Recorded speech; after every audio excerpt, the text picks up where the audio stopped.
75, Teh Dinda Rizky dengan NPM akhir 1076, Teh Gapara Azka dengan NPM akhir 1078, Teh Mutia Salma dengan NPM akhir 1079.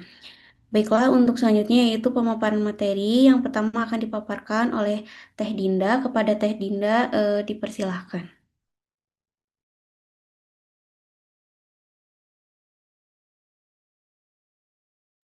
Mohon maaf sebelumnya kepada Teh Desilpa.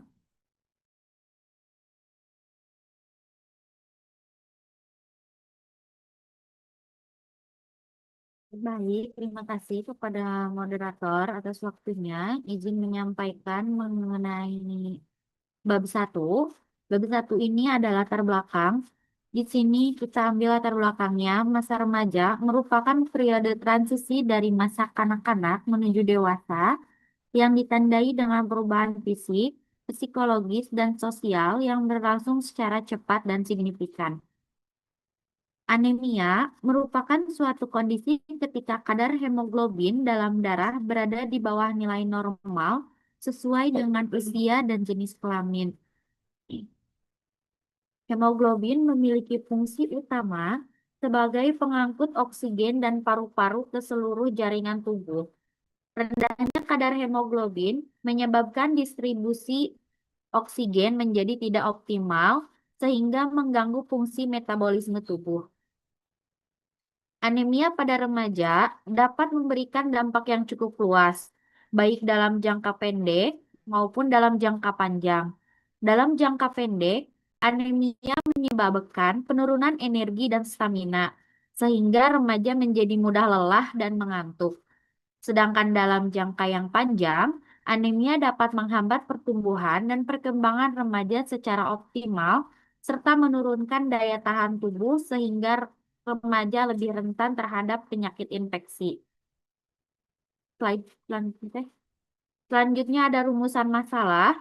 Di sini apakah terdapat hubungan antara kepatuhan konsumsi tablet FE dengan kejadian anemia pada remaja putri di SMA Istiqomah Bandung? Lalu tujuan penelitian ini menemukan dua tujuan, yaitu tujuan umum untuk mengetahui hubungan antara kepatuhan konsumsi tablet FE dengan kejadian anemia pada remaja putri di SMA Istiqomah Bandung. Dan tujuan khusus yang ingin dicapai adalah remaja putri dapat mengerti dan paham mengenai kejadian anemia serta pemanfaatan tablet FE. Next slide. Lalu di sini ada manfaat. Harapannya peneliti dapat menambah wawasan dan pengalaman dalam memahami hubungan kepatuhan konsumsi tablet FE dengan kejadian anemia pada remaja putri, serta dapat memberikan dasar data untuk merancang program atau intervensi kesehatan remaja guna mencegah anemia. Next slide, teh. Lalu di sini ada bab 2 mengenai kajian teori, yaitu ada masa remaja. Masa remaja merupakan periode terjadinya pertumbuhan dan perkembangan yang pesat, baik secara fisik, psikologis, maupun intelektual. Sifat khas remaja mempunyai rasa keingintahuan yang besar, menyukai petualangan dan tantangan, serta cenderung berani menanggung resiko atas perbuatannya tanpa didahului oleh pertimbangan yang matang. WHO juga mendefinisikan remaja dengan lebih konseptual. Secara umum dapat diartikan remaja adalah suatu masa di mana biologis individu berkembang dari saat pertama kali ia menunjukkan tanda-tanda seksual sekundernya sampai saat ia mencapai kematangan seksual. Lalu secara psikologis, individu ini mengalami perkembangan psikologis dan pola identifikasi dari kanak-kanak menjadi dewasa. Lalu untuk ekonomi, di sini terjadi peralihan dari ketergantungan sosial ekonomi yang penuh kepada keadaan yang relatif lebih mandiri. Baik, sekian yang bisa disampaikan, dikembalikan ke moderator. Terima kasih. Baik, terima kasih atas pemaparannya. Selanjutnya, pemaparan selanjutnya akan dipaparkan oleh Teh Dinda. Kepada Teh Dinda, dipersilahkan. Baik, terima kasih kepada moderator. Izin untuk melanjutkan. Selanjutnya yaitu ada klasifikasi remaja. Yang pertama yaitu masa remaja adalah 10 sampai pada remaja awal ini atau early adolescent terjadi pada usia 10 sampai 12 tahun. Pada masa remaja awal, anak-anak terdapat perubahan tubuh yang cepat, adanya akselerasi pertumbuhan, dan perubahan komposisi tubuh disertai awal pertumbuhan seks sekunder. Selanjutnya, adapun karakteristik periode remaja awal dengan ditandai yang pertama ada jiwa yang labil, lalu ada meningkatnya kemampuan verbal untuk ekspresi diri, lalu ada berkurangnya rasa hormat terhadap orang tua, lalu kecenderungan untuk berlaku kekanak-kanakan, dan selanjutnya yaitu ada masa remaja pertengahan dimulai dari 13 sampai 16 tahun. Pada remaja middle adolescent terjadi antara usia 13 sampai 16 tahun yang terjadi perubahan-perubahan. Yang pertama yaitu sangat memperhatikan penampilannya, lalu tidak atau kurang menghargai pendapat orang tua, sering sedih atau moody, lalu sangat memperhatikan kelompok main secara selektif dan kompetitif, dan mulai mengalami periode sedih karena ingin lepas dari orang tua.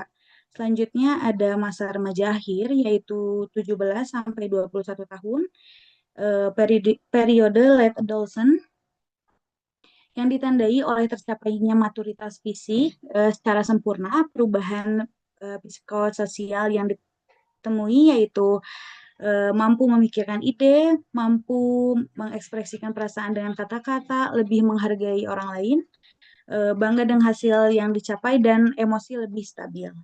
Selanjutnya yaitu ada perkembangan remaja.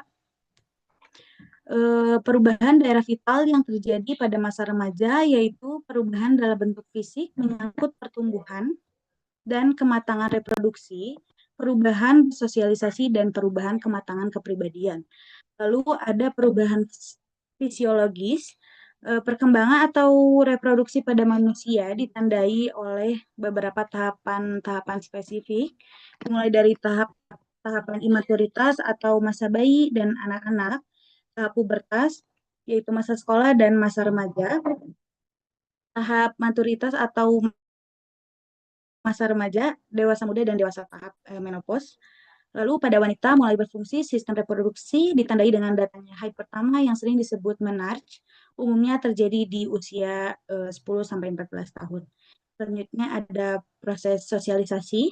Manusia adalah makhluk hidup yang terikat dengan manusia sekitarnya. Perkembangan proses bersosialisasi pada masa remaja dan pemuda ditandai dengan mulai terjadinya hubungan antar jenis pada masa ini mulai menaruh perhatian pada lawan jenis dan pengaruh hormon pertumbuhan bentuk fisik yang mulai memberi ciri wanita dan pria. Baik, next slide.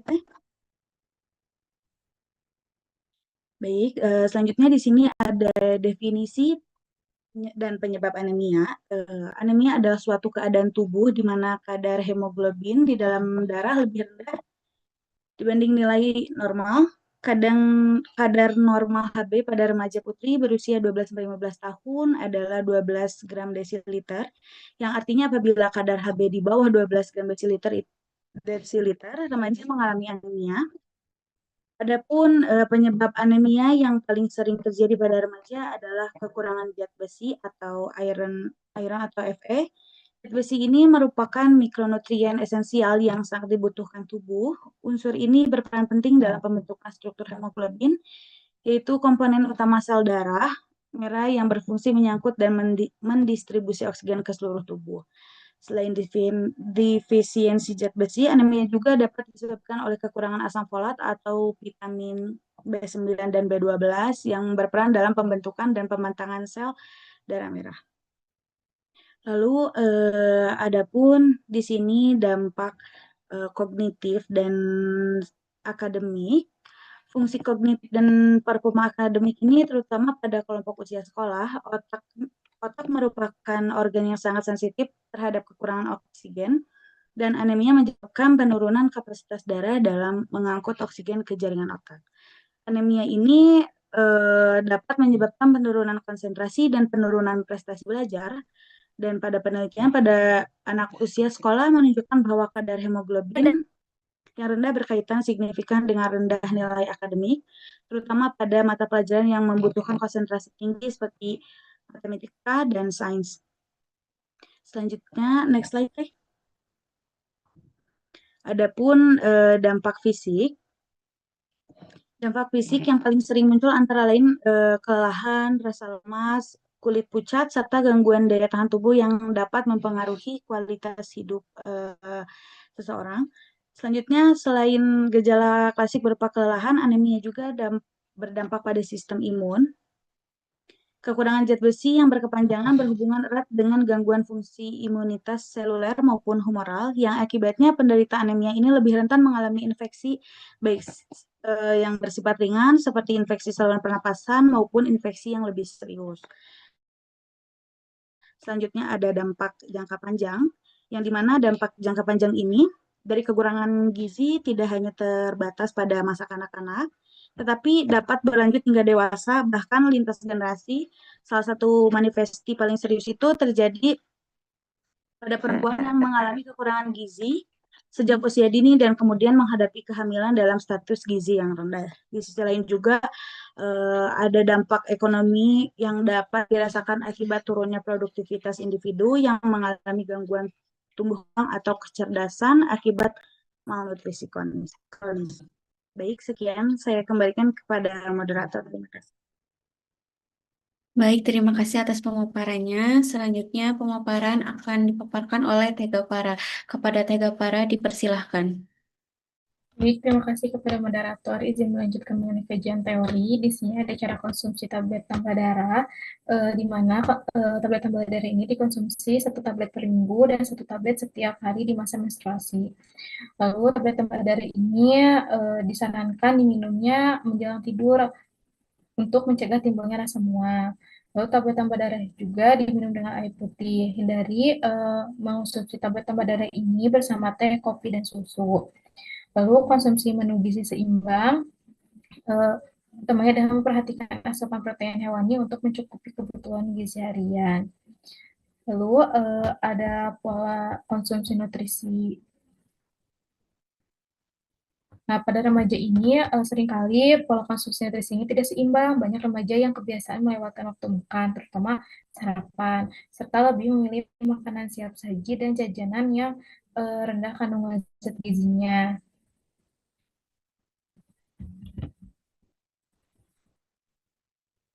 Selanjutnya, adapun upaya pencegahan anemia ini dengan pemenuhan asupan gizi seimbang, lalu konsumsi tablet tambah darah, pencegahan pengendalian penyakit infeksi, serta edukasi dan meningkatkan pengetahuan dan pemeriksaan kesehatan dan deteksi dini. Selanjutnya, ini ada penelitian terdahulu. Yang pertama, oleh Siti Aisyah yang tahun 2023 menunjukkan bahwa kepatuhan mengkonsumsi tablet F ini berhubungan dengan status gizi dan kejadian anemia pada remaja. Remaja yang tidak patuh mengkonsumsi tablet F memiliki risiko lebih tinggi mengalami anemia, khususnya pada remaja putri.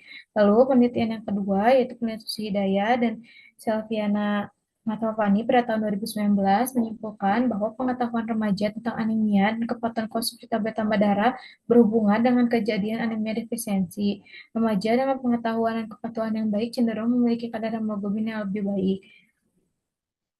Lalu penelitian ketiga pun oleh Fatmawati ini menunjukkan bahwa ada hubungan antara kepatuhan konsumsi tablet tambah darah dan kejadian anemia. Selanjutnya ada bab 3 yaitu mengenai metode penelitian.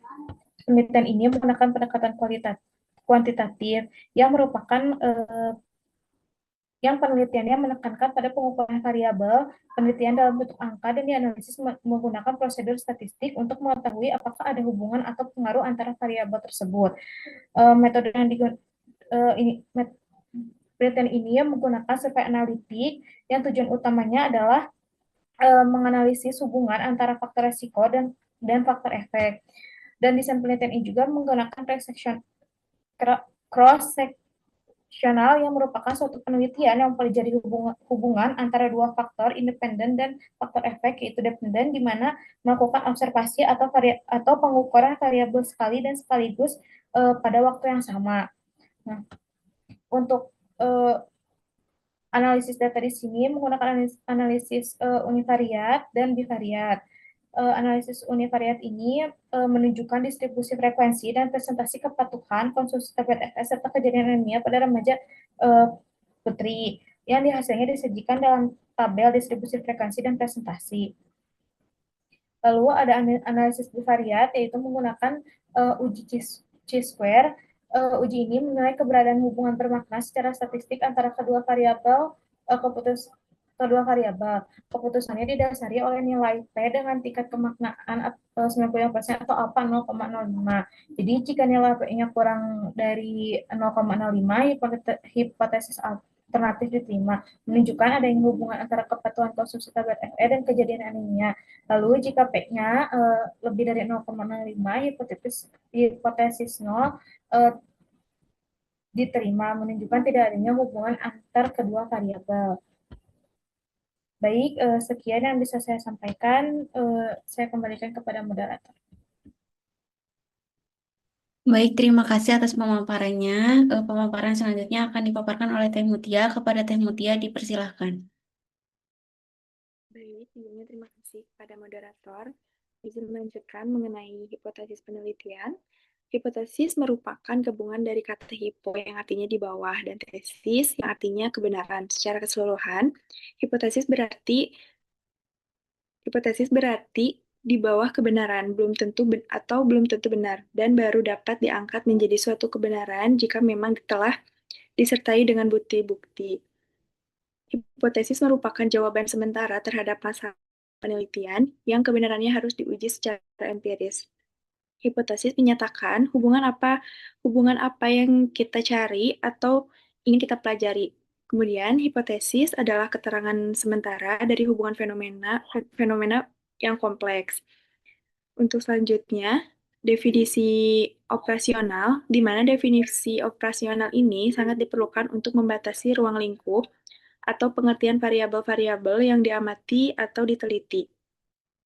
Definisi operasional juga bermanfaat untuk mengarahkan pada pengukuran atau pengamatan terhadap variabel yang bersangkutan serta pengembangan instrumen atau alat ukur.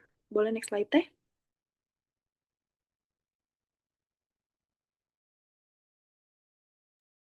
Kemudian untuk selanjutnya itu ada populasi dan sampel. Populasi, menurut Sugiono, populasi adalah wilayah generalisasi yang terdiri atas objek atau subjek yang mempunyai kuantitas dan karakteristik tertentu yang ditetapkan oleh peneliti untuk dipelajari dan kemudian ditarik kesimpulannya. Populasi penelitian ini menggunakan populasi 115 siswi SMA Istiqomah Bandung. Kemudian untuk sampel, merujuk pada sebagian dari jumlah dan karakteristik yang ada dalam populasi, atau bisa juga berupa bagian kecil dari anggota populasi yang dipilih melalui prosedur khusus agar dapat mencerminkan populasi secara keseluruhan. Dalam penelitian ini, sampel yang digunakan terdiri dari 90 responden. Pemilihan sampel itu menggunakan rumus formula Yamane. Perhitungan sampelnya itu adalah N sama dengan N ukuran sampel yang diperlukan, kemudian ukuran populasi total, dan juga E margin of error 0,055%. Kemudian N sama dengan 1 plus N sama dengan 1 plus 115 atau jumlah populasi, kemudian sama dengan 1,2875. Untuk selanjutnya, N sama dengan 89,3203, maka N sama dengan 90. Kemudian kriteria inklusi dan eksklusi. Kriteria inklusi ini adalah karakteristik umum subjek penelitian dari suatu populasi, target terjangkau, dan akan diteliti. Perkembangan ilmiah harus menjadi pedoman saat menentukan kriteria inklusi. Untuk selanjutnya, kriteria eksklusi, yang dimana kriteria ini menghilangkan atau mengeluarkan subjek yang memenuhi kriteria inklusi dari studi karena berbagai sebab. Next slide teh. Untuk selanjutnya, itu ada jenis dan sumber data, yang dimana alat ukur yang digunakan dalam penelitian ini adalah kuesioner meliputi 2 kuesioner. Pengetahuan siswa tentang anemia, yang diambil dari penelitian Faijah 2022, dan ketaatan siswa dalam mengonsumsi tablet besi. Kemudian, yang diambil dari penelitian Septiwati 2019. Kedua alat ukur tersebut telah dikonfirmasi valid dan reliable oleh peneliti asli. Pengumpulan data primer dilakukan melalui pengisian formulir, persetujuan informed consent oleh responden, diikuti dengan pengisian kuesioner. Untuk selanjutnya, itu ada pengolahan data dan analisis data, yang dimana pengolahan data dikumpulkan dari responden diolah melalui tahapan sistematis untuk memastikan ketetapan dan keakuratan hasil penelitian. Tahapan ini mencakup editing, coding, entry data, dan cleaning data. Untuk selanjutnya, tahapan editing melibatkan penelitian ulang terhadap seluruh kuesioner dan hasil pemeriksaan kadar hemoglobin, memverifikasi kelengkapan, kejelasan, serta konsistensi jawaban dari responden. Untuk selanjutnya, dilakukan coding dengan memberikan kode numerik pada setiap kategori variabel. Penelitian ini untuk memfasilitasi pengolahan data statistik. Variabel kepatuhan konsumsi tablet FE itu dikodekan sebagai patuh dan tidak patuh, sedangkan variabel kejadian anemia itu dikodekan sebagai anemia dan tidak anemia. Setelah itu, data yang telah dikodekan dimasukkan ke dalam perangkat lunak pengolahan data statistik seperti statistical package for the social science atau SPPS. Juga program serupa sesuai dengan variabel dan kategori yang ditetapkan. Tahap akhirnya adalah cleaning data. Itu meliputi pemeriksaan ulang data yang telah diinput untuk mendeteksi kesalahan pengisian atau data ganda. Serta data yang tidak logis, kesalahan yang ditemukan itu dikoreksi berdasarkan data asli. Kemudian untuk selanjutnya ada analisis data, di mana analisis univariat ini menggambarkan karakteristik masing-masing variabel. Penelitian secara deskriptif, analisis ini menunjukkan distribusi frekuensi dan presentase kepatuhan konsumsi tablet FE itu serta kejadian anemia pada remaja putri di SMA Istiqomah Bandung. Hasilnya disajikan dalam tabel distribusi, frekuensi, dan presentase. Kemudian analisis bivariat itu mengevaluasi hubungan antara kepatuhan konsumsi tablet FE dan kejadian anemia pada remaja putri. Untuk selanjutnya, next slide teh. Instrumen penelitian, di mana instrumen penelitian ini digunakan meliputi kuesioner kepatuhan konsumsi tablet FE dan alat pemeriksaan kadar hemoglobin atau HB. Alat digital.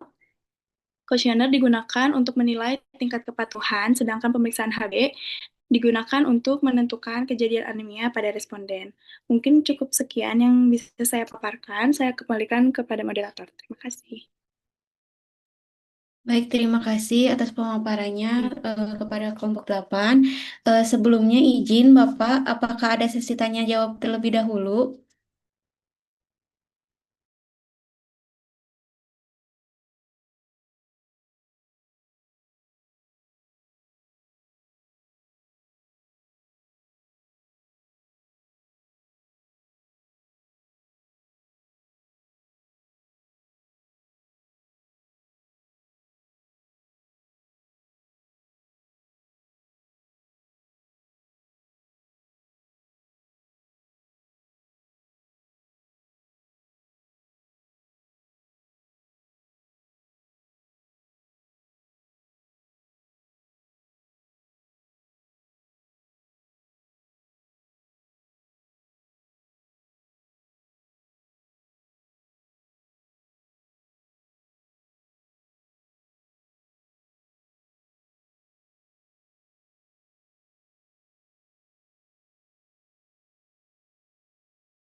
Baik, sekarang kita akan ke sesi diskusi. Apabila ada yang ingin bertanya, dipersilahkan untuk raise hand terlebih dahulu.